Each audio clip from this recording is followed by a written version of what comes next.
Joe Abercrombie's The Devils might be the most hyped fantasy book ever. I'm not joking. Before anyone had even had a chance to read it, the publisher had already labelled it 2025's epic fantasy sensation. Labeling something a sensation before it has become a sensation is a bold move. I respect it. I mean, I would if the book lived up to the hype. There's the problem. No fluff writing advice. Cut the fluff!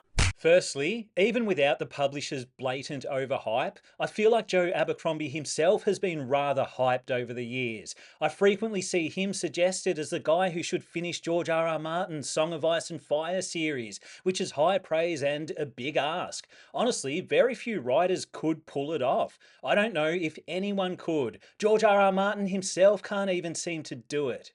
Anyway, as you can imagine, my expectations were high, through the roof, stratospheric, which is the perfect way to set yourself up for disappointment. The Devils definitely wasn't what I expected, which was a problem at the start, but in the end, it kind of won me over. Look, I usually start with the praise before I rattle off all the things I didn't like, but I'm going to flip it this time, just like my opinion on the Devils flipped from negative to positive once I understood what the hell I was reading.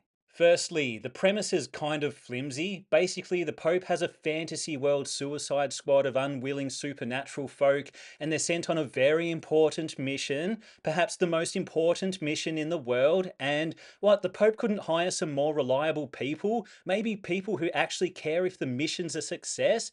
Why do it the hard way? It's insane. Anyway, the goofy premise had me frowning a bit at the start. Oh no, not a furrowed brow. I thought I was getting a super serious Game of Thrones style story, but instead I got a wacky adventure with a motley crew of supernatural weirdos. With that said, the story does have a grittiness and a certain level of realism to it. I mean, for a fantasy novel, that's the problem. I didn't know whether I was supposed to take it seriously. Yes, this is a very serious matter. Or just enjoy the wild ride. Woo!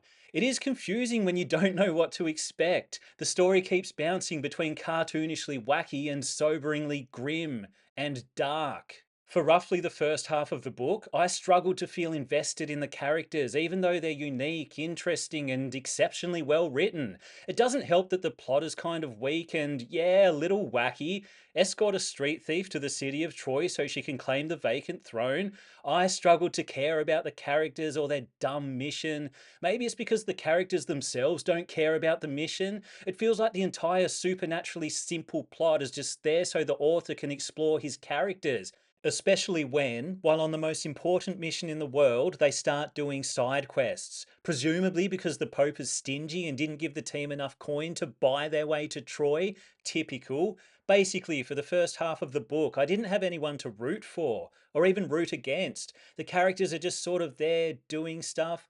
Luckily, I do enjoy character driven narratives. It's just that at times it doesn't seem like the narrative is being driven anywhere. The characters really are the highlight of the book, which leads us into the oh so devilishly good parts of The Devils. The characters are so well written. They each have a unique voice and there's a gritty realism to them. There's a certain level of humanity to these fictional page people, even the ones who aren't human. Even though they're a ragtag gaggle of supernaturally enhanced anti heroes, no one seems overpowered. They all have flaws and shortcomings, which adds to the tension when shit goes sideways. And shit often does go sideways, like in a toppled porta potty. Some of the fight scenes are particularly tense, especially the ones where everyone's involved. There's so much going on, and it could go fatally wrong at any moment. I mean, fatally wrong for those who can actually die. Throughout the story, everyone in the group is challenged, forcing that all important character development. It's great to see characters genuinely struggle. Yes, let them suffer. Abercrombie's characters just feel more real and grounded than many other fantasy page people. While I'm tooting Abercrombie's trumpet or tapping his tambourine or maybe tinging his triangle, side note, I once played the triangle in a school band. They didn't trust me with any other instrument. Fair call. Anyway, credit where it's due. Abercrombie's writing style is slick and engaging. I wouldn't call his prose beautiful or poetic, but the man can certainly string a sentence together. I didn't appreciate the way some of it was punctuated. WTF, mate? Are you trying to confuse us? But look, I won't go into editor mode right now. The prose, it was nice. Descriptions are minimalistic yet vivid, just how I like them, and some of his metaphors are magically memorable. At one point, he describes two guys as having enough beard between them to stuff a mattress. Brilliant, I love it. And here I am with nowhere near enough beard to stuff a lowly pillowcase, let alone a mattress. Maybe it's time to grow a real mattress stuffer. We'll see.